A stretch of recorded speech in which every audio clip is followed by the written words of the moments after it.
네, 어제였죠. 이재명 대통령이 손오공의 파초선 이야기를 꺼냈습니다. 파초선이요. 부채입니다. 이 작은 부채에 천둥이 치고 태풍이 불어서 세상이 뒤집힐 수 있으니까 우리 공직자들은 책임감을 가져야 한다는 의미였습니다. 국민을 위해 최선을 다하는 그런 공직자를 강조한 거죠. 자, 현재 김민석 총리 후보자 인사청문회가 진행 중이고요. 이번 주 발표될 장관 후보자들도 곧 인사청문회를 시작하겠죠. 자, 관련 이슈들 들어보겠습니다. 홍익표 민주당 전 원내대표 나오셨습니다. 어서 오세요. 네, 반갑습니다. 네, 반갑습니다. 오랜만입니다. 어떻게 지내셨어요? 예, 저는 요즘 학교에 좀 있고요. 아, 그러세요? 예, 그리고 뭐 당의 또 지역위원장 계속 서초 지역에서 맡고 있기 때문에 그렇군요. 당의 활동도 하고 또 뭐 가끔 이렇게 방송 출연도 하고 있습니다. 그렇군요. 예. 이재명 대통령이 당 대표 시절에 또 원내대표도 지내셨잖아요. 예, 그렇습니다. 누구보다도 이재명 대통령을 잘 아실 것 같아요. 뭐 같이 경험을 좀 많이 해봤죠. 그렇죠. 예. 근데 이재명 대통령이 지금 당장 취임 30일 기자회견도 검토하고 계신가 봐요. 예. 예.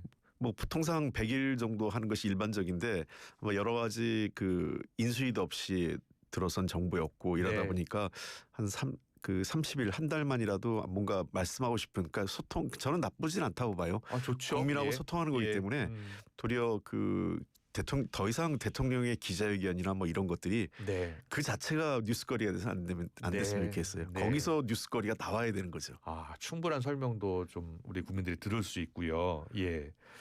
자, 이재명 대통령의 뭐 행정 스타일은 잘 알려져 있잖아요. 예. 속전속결로 하고 신속하게 추진한다는 거예요. 최근에도 좀 속도를 내는 모습인데 어떻게 보고 계세요? 네, 뭐 꼭 제가 이렇게 경험해본 이재명 그 대통령 스타일이 꼭 속도전만 얘기하는 건 아닌데, 그래요. 예. 이번 같은 경우는 아시는 것처럼 그 비상계엄, 내란, 탄핵 등등 여러 가지 그 어려운 과정 속에서 이루어진 대통령 선거 그리고 인수위도 없었기 때문에요. 네. 국정 시스템의 정상화가 제일 시급한 과제인 것 같아요. 그리고 예. 또 많은 사람들이 사실은 대통령 선거와 무관하게 걱정했던 것은 전문가들이 금년 하반기 경제 위기설이 파다하게 있었었거든요. 예. 그런 측면에서 이런 그 경제 위기나 또는 국정 시스템의 정상화 등과 관련돼서는 속도를 낼 수밖에 없는 그렇군요. 그런 측면에서 이재명 대통령이 때로는 신중한 모습도 분명히 있으신데 이번 같은 경우는 좀 더 속도를 그 박차를 가고 있는 것 아닌가 생각합니다. 그래요. 예. 그럼 11개 부처 장관 인선도 했잖아요. 예. 그 후보자 지명은 어떻게 보셨어요?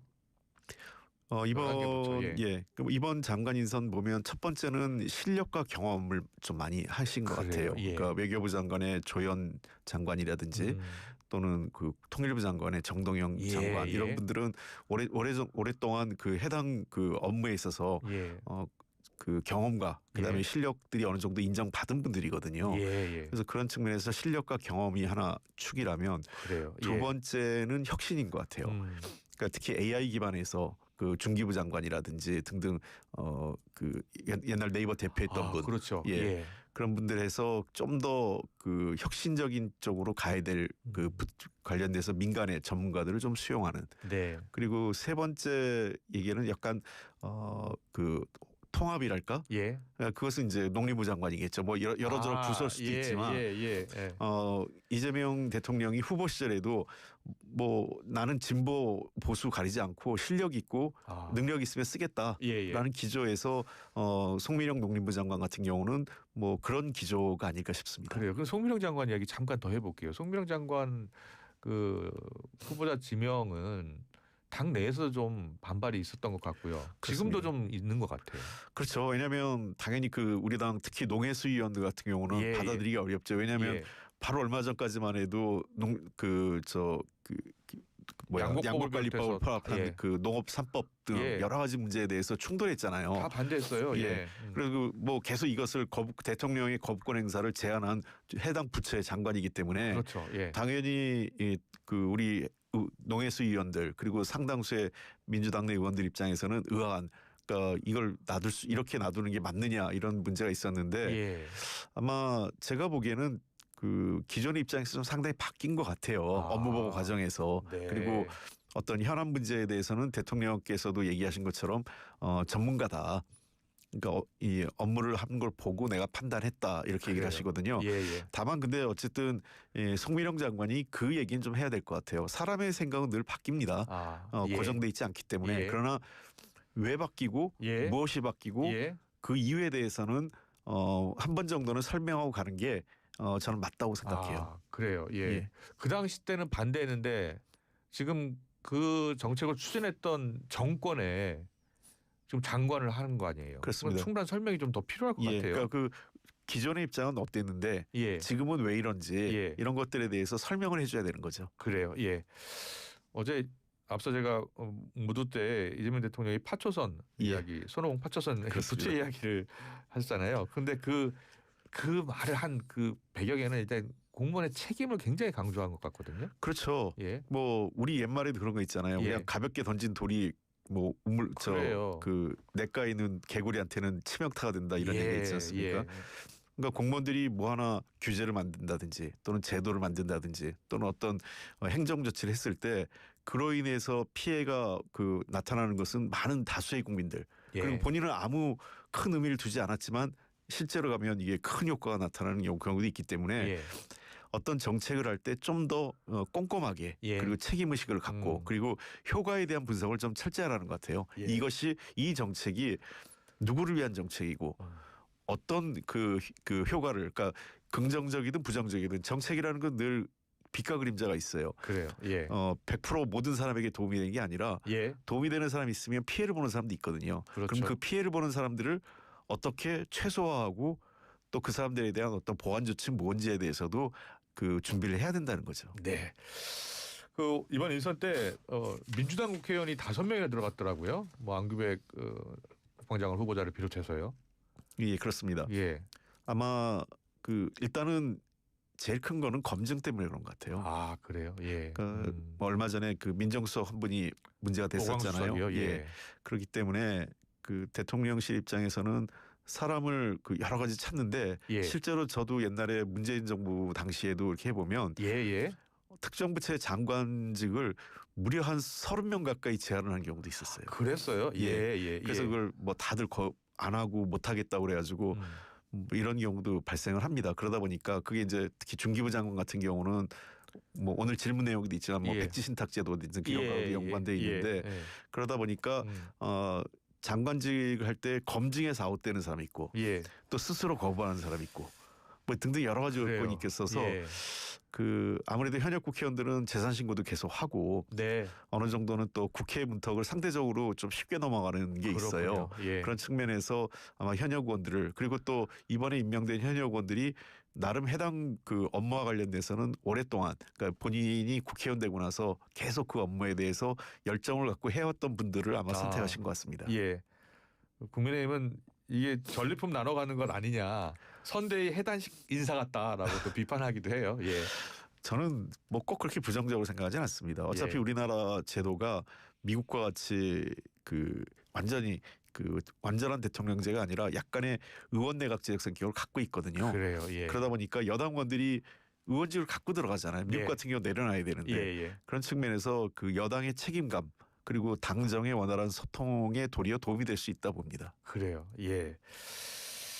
자, 그 이재명 대통령의 그 청문회법 관련해서는 가족 신상까지 다 문제 삼는 분위기 때문에 능력 있는 분들 입각이 어렵다라는 이야기를 했어요. 예. 그 인사청문회법 개정은 이번 정부에서 반드시 추진해야 될 거라고 생각하세요? 뭐 오랫동안 얘기가 나왔고요. 예. 뭐 미국식 청문회 제도 얘기 많이 합니다. 예. 근데 하나만 알고 하나는 모른다 이렇게 제가 말씀드리고 싶은 게요. 예. 미국식 청문회가 그 비공개하고 공개로 나눠져 있는 건 맞습니다. 네, 신상 검증에. 네. 그러나 신상 검증이 우리보다 훨씬 엄격해요. 그래요. 예. 예를 들면 탈세가 있었다고 하면 그 무조건 그냥 아예 그 자리에서 그렇군요. 이미 그 못 올라오는 경우가 많아요. 우리나라에서 지금 제가 국회를 하면서 예. 여당도 해보고 야당도 했지만 아마 그 대부분의 경우가 아예 비공개 청문회에서 올라오지 못하는 경우가 태반일 겁니다. 그렇군요. 미국 기준에서는. 미국 예. 기준에서는 법만 위반하면 탈세와 법 위반이 있으면 그냥 아웃이에요. 아. 그러니까 기억나시 그 예. 미국에서도 계셨으니까 예. 그 클린턴 정부 때 거예요. 예. 그때 하여간 유명했던 게 예. 하우스메이드 건 유명했어요. 아. 가정부. 예. 리노 법무장관 후보자부터 예. 줄줄이 낙마했는데 그래요. 민주당 쪽에서 그게 왜냐하면 불법 그 이주했던 예. 그 멕시코 쪽 사람들, 예. 라틴계 쪽 사람들을 가정부로 썼다는 것만으로 불법 취업자를 쓴 거기 때문에 예. 그래가지고 줄줄이 낙마를 했어요. 예. 아마 우리나라 청문회 기준에서는 왜 저걸 그렇죠. 그러지 이렇게 할 거예요. 예. 그러니까 그런 측면에서 미국의 청문회가 비공개라고 해서 문턱이 낮은 건 아닙니다. 그렇군요. 예. 그런데 이게 보통 여야가 바뀌면은 야당 있을 때는 절대 안 바꾸려고 하거든요. 그 민주당도 마찬가지였죠. 그렇죠. 그때 좀 저희도 그 막판에 좀 하려고 했는데 예, 잘 안 했죠. 그리고 한 가지만 더 말씀드리면 최근에 미국의 국방부 장관이 그 청문회 과정에서 탈락했잖아요. 네. 근데 내용이 다 공개되고. 그 그래요. 미국은 여야가 합의해서 비공개로 처리하는 경우도 있지만 만약에 지명을 처리하지 않는 경우 불법 사례가 있는데 예. 그러면은 공개를 해버립니다. 아, 또 그렇게도 하는군요. 예, 그렇기 때문에 그때 그 약간 뭐 미성년자하고 뭐 그 성문제라든지 이런 거 관련돼서 국방부 장관 얘기가 다 노출돼 버리잖아요. 그랬어요. 저희 다 알 수 있더라고요. 예, 그러니까 미국의 청문회 제도는 굉장히 엄격합니다. 오랜 기간을 걸쳐서 실제로 그 뭐 예를 들면 FBI 그다음에 그 우리라면 국세청 같은 데죠. 그런 데가 다 달려들어서 그리고 심지어 그 학교 시절에까지 가요. 자기 중학교 고등학교까지 그렇군요. 그때 평판조회까지 합니다. 그 당시에 학교 다닐 때 뭐 예를 들면 우리 기준으로 학폭을 했느냐. 미국 애들 미국 같은 경우는 학교 다닐 때 마리아나나 이런 걸 했느냐까지 다 평판 조회를 합니다. 아, 공부 많이 하셨네요. 예? 아, 그때 그럼 좀 추주 좀 하시지. 알겠습니다. 예. 아, 지금 뭐 시간이 뭐 너무 빨리 가고 있어서 그 김민석 총리 후보자 지금 인사청문회 보셨잖아요. 예. 그런데 증인도 없고 참고인도 없어요. 예, 그거는 조금 저도 아쉽게 생각합니다. 뭐 양쪽에 다 쌍방의 책임이 조금씩 있는데요. 우선 여당이 좀 더 관용적인 태도로 이렇게 되고 나면 아무래도 이제 뭐 국민들이 보기에는 좀 뭔가 여당이 그 청문회를 뭐 그냥 대충 하나의 그 눈 가리고 아웅하려고 하는 거 아니냐 이런 비판 시각이 있을 수 있죠. 그러니까 그리고 초유의 그 증인과 참고인 없는 청문회를 하면 앞으로 이런 것들이 반복될 수 있어요. 조금만 불리하면 다 증인 거부하고 그러니까 여당이 됐을 때 꼭 뭐 민주당이 아니라 또 국민의힘이 다수당이 돼가지고 여당 됐을 때도 동일한 방법을 취할 수도 있는 거기 때문에 나쁜 선례를 만들었다 이렇게 보고요.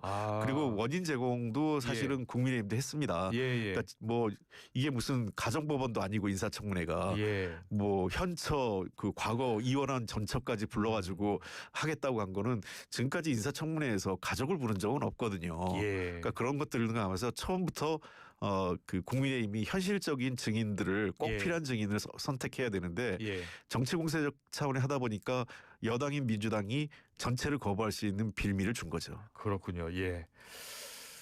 또 원내대표 경험도 있고 하셔서 좀 아쉬움이 좀 보이셨나 봐요.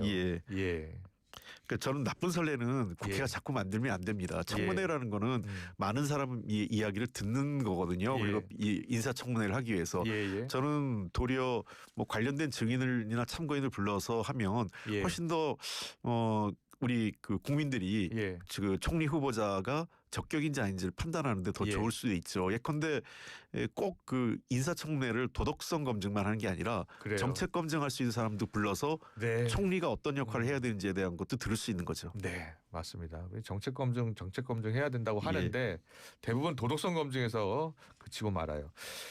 그리고 이제 외교안보 쪽에 또 관심이 높으시니까요. 지금 외교안보 라인이 지금 다 교체가 됐잖아요. 정동영 장관 후보자, 또 이제 조현 외교부 장관 후보자도 그렇고요. 우리나라 외교 정책, 남북관계 정책이 어떻게 바뀔 것으로 보세요? 저는 그 이재명 대통령께서 외교안보 라인 쪽에서는 안정과 균형, 실력 이 세 가지로 한 것 같아요.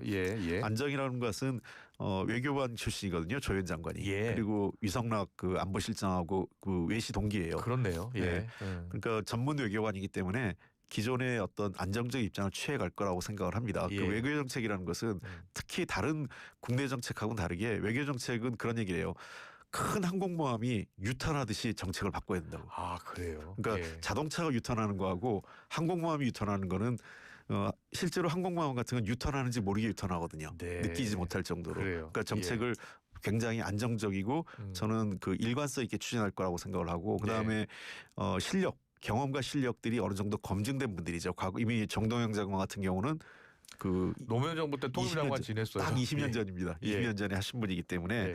경험들을 봤다 보고요. 예. 안규백 장관에 대한 이런저런 후보자에 대한 말씀들이 있는데 예. 이분이 국회의원 5선하면서 내내 국방위만 있었어요. 그렇죠. 국방위 아주 잔뼈가 굵죠. 예, 예. 국방위 관사, 국방위원장 걸 했기 때문에 첫 문민 국방부 장관으로서는 첫 번은 아니죠. 예. 그 당시 4.19 당시에 그래도 60년 만이라고 하던데요. 그렇습니다. 예. 그 이후에 처음이기 때문에 예. 저는 나름대로 실력 있는 사람이다 이렇게 보고요. 예. 앞으로 이런 식으로 문민장관이라는 개념을 좀 확대하면 미국 같은 경우도 제복을 입은 사람들이 일정 기간 내에는 장관을 못하게 만들어 있어요. 그래요. 예, 그러니까 우리가 제일 문제는 예. 노무현 문재인 정부 때도 있었는데 예. 엊그제까지 육군 참모총장 하다가 바로 국방부 장관하고 이런 거 안 되는 거예요. 그렇군요. 그러니까 예. 최소한 현직에서 물러났을 때 예. 3년이든 5년이든 일정 기간의 기한을 두고 네. 그 이후에 장관으로 갈 수 있게. 그러니까 문민 사이트에 가서 예. 일을 해보고 예. 그리고 장관으로 와야 된다는 거죠. 그렇게 하는군요. 예. 알겠습니다. 잘 들었습니다. 내일 이제 본회의가 열릴 예정인데요. 추경안 심사도 있어야 되고 통과도 시켜야 되고 또 상임위원장 배분 문제도 지금 여전히 난항이에요. 상임위원장 배분 어떻게 하는 게 좋겠어요? 일단은 현실적인 걸 가야 될 것 같아요. 그러니까 아마 제가 보기에는 현재 분위기상 예. 우리 신임 김병기 원내대표가 예. 법사위를 양보할 수는 없을 거예요. 법사위원장, 예결위원장 다 지금 예, 그러니까 아마 지금 민주당이잖아요. 그대로는 그 현재 원래 되게 이 두 가지 기준 갖고 합니다. 그래요. 예. 상임위 배분 협상을 할 때가 예. 첫째는 전반기 하반기 2년 단위로 하기 때문에 그렇죠. 작년에 이미 2년을 그렇습니다. 그러니까 아직 1년의 기간이 예. 있는 거예요. 예. 그리고 두 번째 예외적으로 하는 경우가 뭐냐면 중간에라도 여야가 바뀌면 한 번 또 협상을 하기도 해요. 예. 그러나 현재로서는 국민의힘도 양보할 수 없고 민주당도 양보할 수 없는 상황이라면 일단은 남은 잔여 1년은 기존의 합의대로 자기들이 각자 가지고 있던 걸 그대로 가져가는 게 맞지 않나 봅니다. 그래요. 예. 그러면 국민의힘은 요구사항을 하나도 관철시킬 수 없겠네요. 아마 현실적으로 어려울 거로 보고요. 예. 그리고 이후에 법사위 자체를 좀 바꿔야 돼요. 상임위에서 국회법을 바꿔서. 어떻게 해요? 예. 그러니까 법사위를 법제실을 따로 만들고 사법위원회로 바꿔야 됩니다. 그러니까 지금 뭐냐면 모든 법을 법사위 가서 또 심사하거든요. 법사위를 통과해야지 법안들이 통과합니다. 예, 그러니까 법사위가 이상하게 이제 상원처럼 돼 있고 다른 상임위원들이 굉장히 불만이 많습니다. 그렇군요. 그렇기 때문에 법사위가 더 이상 이 상임위 배분에 있어서 이 여야 간의 그 충돌의 지점이 되지 않게 법사위 자체를 사법위원회로 바꾸고 법제실은 굉장히 행정적으로 그러니까 그 법안의 그 자구 문제 진짜 그것만 하는 곳으로 별도로 국회의장실에 그런 거 하나 만드는 게 필요하다고 봅니다. 네, 잘 들었습니다. 마지막 질문이 될 것 같은데요. 지금 서울시장 선거가 내년 6월이에요. 딱 1년밖에 남지 않았거든요. 근데 서울시장에 이제 한마평에 오르는 후보로 여러 분들 가운데 우리 홍 원내대표도 있더라고요. 예. 어떻게 생각하세요? 생각이 좀 한번 저도 서울에서 3번 국회의원도 했고 여러 가지 경험이 있기 때문에 사실 작년 연말부터 좀 준비해 볼까 이런 생각도 있었는데 비상계엄과 대통령 선거가 훨씬 더 사회적으로 중대한 문제가 생겼기 때문에 자기의 사적인 어떤 정치적 이해관계를 먼저 앞세워서는 안 될 것 같아서 그동안은 자제했고 이제부터는 뭔가 조금 저도 분명하게 입장을 취해야 될 거라고 생각하고 있습니다. 그렇군요. 예. 잘 들었습니다. 지금 여야 원내대표들이 이제 여러 가지 협상을 하고 있는데 전직 원내대표로서 어떻게 했으면 좋겠습니까? 역지사지 그리고 동병상련을 좀 했으면 좋겠어요. 역지사지는 서로 입장을 바꿔서 한번 생각해 보고요. 두 번째는 동병상련은 원내대표가 늘 욕먹는 자리예요. 왜냐하면 싸움도 해야 되지만 협상도 해야 되는 자리거든요. 그러니까 자기의 파트너가 그래도 협상을 너무 일방적으로 해버리면 자기 파트너가 돌아가서 일방적으로 또 의원들한테 욕을 먹게 되거든요. 그런 일이 없게 좀 배려해 줄 필요는 있어요. 그렇군요. 원내대표가 욕을 먹는 자리라고 생각하고 상대를 배려해 달라라는 말씀까지 해주셨습니다. 양당 원내대표가 잘 새겨들었으면 좋겠습니다. 잘 들었습니다. 홍익표 전 민주당 원내대표였습니다. 고맙습니다. 네, 고맙습니다. 감사합니다. 합성 목재 예스팀바, 산책로, 야외 데크, 울타리, 사이딩, 전원주택 인테리어까지 다양한 형태로 활용이 가능한 친환경 합성 목재 예스팀